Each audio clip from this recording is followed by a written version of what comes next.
Аз имах даже една вълна деца на 20 няколко години с панически атаки. Тоест паническа атака, фобия, невроза, а когато най-накрая подсъзнанието вика, щом искаш толкова много да се самоунищожиш, нати го, идва рака. Но мита за това, че не можем да бъдем хипнотизирани, се поддържа и от медията, и от самите хипнотерапевти да се оправдаят. Защо? Защото за да има успешна хипноза има само 3 условия. Единствени. Желание, липса на страх от хипноза и доверие в човека, който прави хипноза. Така че някой може да дойде при мен и да не се хипнотизира. Това означава, че едно от тези трите не е спазено. Може да не ми е харесал физиономията, примерно, нормално. И, нали, и му обяснявам, добре, заповядай, или иди при някой друг. Да. Друг? Може ли да се помогне при родова травма на дете? Родова травма. Бруситон. Четете да видите. Какво значат родовите травми? Много е характерно. Значи ще ви цитирам пак Библията. Греховете на родителите се предават на децата. Несъзнателно. Даже ние не го съзнаваме. Как предаваме неща.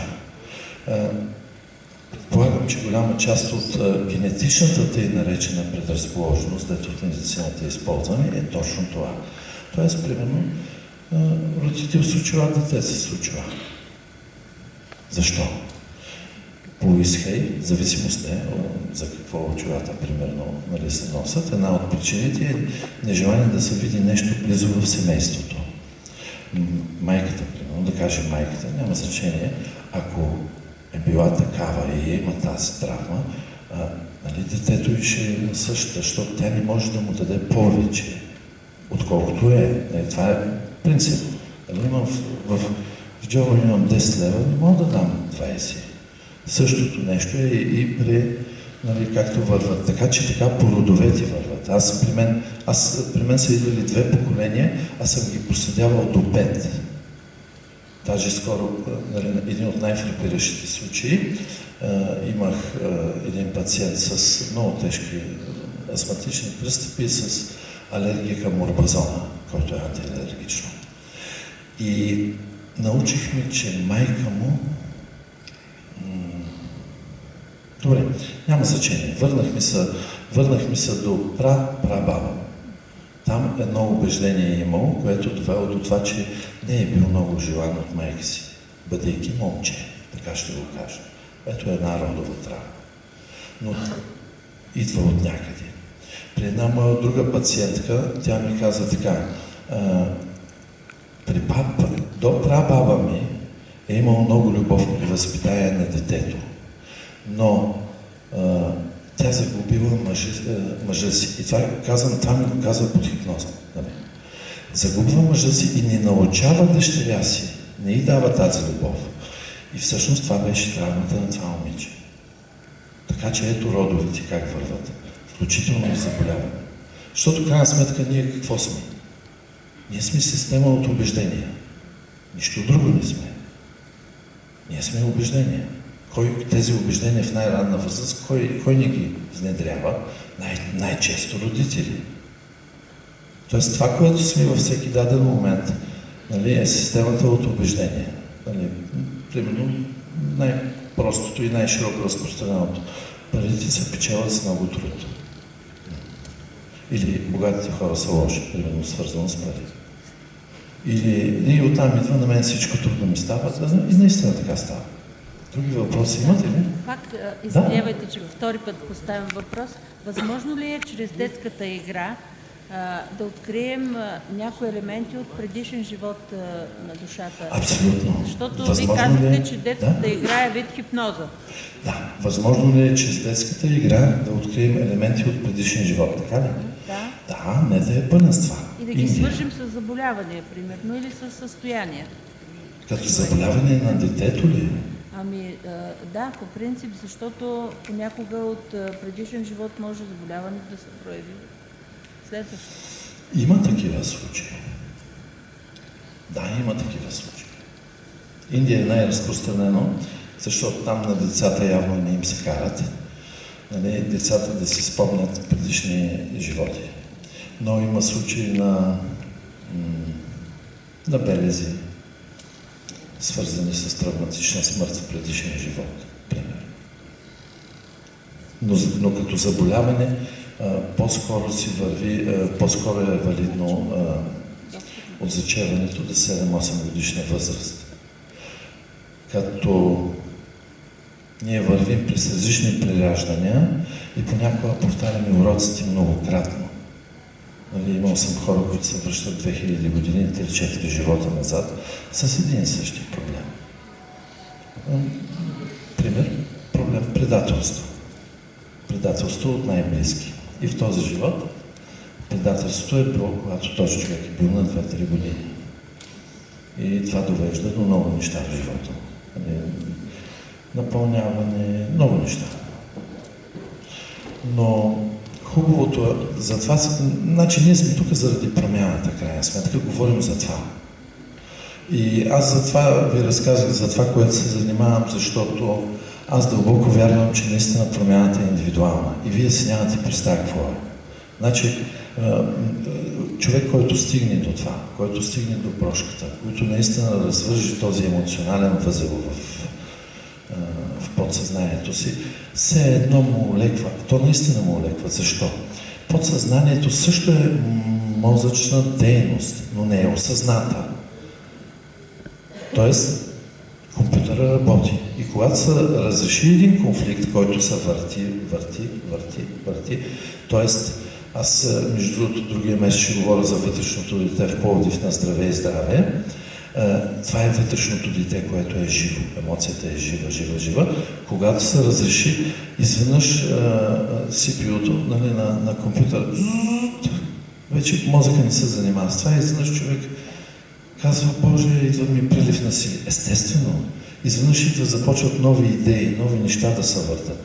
И това, между другото, ние, нали, много неща. Не говоря само за заболяване или нещо, изчистване. С нюансите някои неща се изчистват. И съм имал пациенти, които много усилено работихме и в един момент аз наистина ми казвам, добре, от тук нататък аз нищо повече не мога да ти дам. Ти изчисти всичко, което има за изчистити, но там нататък вече се развиваш. Вървиш нагоре. Нагоре, условно казано. Но някакси всячески в днешно време, последните години, не ни разрешават да чувстваме добри чувства. Чувстването на добри чувства е висока вибрация. Вижте новините, за какво говоря. Кой кого такова, кой кого измамил, кой е така. Те, между другото, аз говорих с едно момче, при мен беше дошло, но завършил икономика, работил в Германия, в Англия и когато коментирахме това, той вика, не си мисли, че това е случайно. Нещата, които, примерно скандалните неща, които излизат, те нарочно медиите ги пускат, за да надържат в състояние на гняв, на недоволство. Това е реална вибрация и то е ниска. Умът ни така е устроен, че ние едновременно не може да мислим две неща едновременно и едновременно не може да чувстваме две неща едновременно. Когато плачем и се смеем, то всъщност е много бърза осцилация между двете чувства. Така че те, държейки в тези емоции, ето по този начин пречат на промяната. Интересно е, че земните енергии вече ни помагат, но не чакат. Никой не чака вече. Не. Затова казах, кривата е така. Човек не тръгне ли надолу, върви, т.е. не тръгне ли нагоре, върви надолу и обратно. Също хубавото в случая е, че самото желание човек да се променя го вкарва в по-висока вибрация. И Вселената му дава начин. Дали чрез хипноза, дали чрез всички тези прекрасни неща, свързани с енергийната медицина, рейки. Между другото и рейки мастър съм и с това помага. Те много хубаво си допълват хипноза и рейкито. всичко ни помага и ще се намери начин, т.е. вие ще попаднете на начин, само да искате, т.е. да изявите желание, който е най-добър за вас самите. Специфичен за вас. Това е много интересен феномен. Аз не си правя много реклама, но винаги Моля?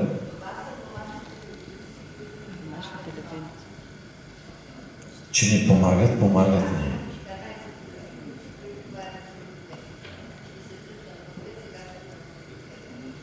За кучета говорим, нали? Те чисто медицински кучетата я обират микроорганизмите. Да, така е, знам. Аз имах един приятел, който 2 малки момчета имаше непрекъснато от ангини болни. В момента, в който взе немска овчарка, ангините спряха. Да.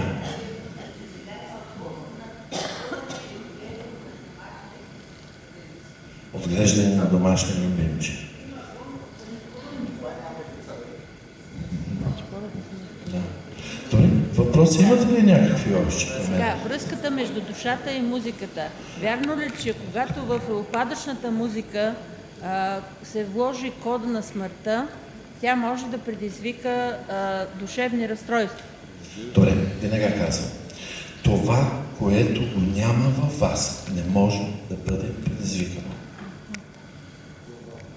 Тоест, ако някой има заложби, примерно, или вярване, или убеждение свързано с това, да, ще се материализира. Ние реално материализираме неща. Аз си спомням пак една лекция преди 2 години, от публиката един господин се нахвърли върху мен с твърдението: значи, вие не вярвате в демони, не вярвате в обладаване и т.н. Викам, аз при мен не съм го срещал. Не съм го срещал.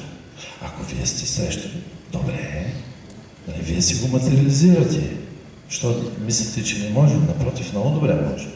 Сега, рейкито изчиства прикрепени енергии, които не са от най-добра полза. Дали са демонични тези енергии, не знам. Изчиствам си ги. Махат са. Виждал съм такива хора.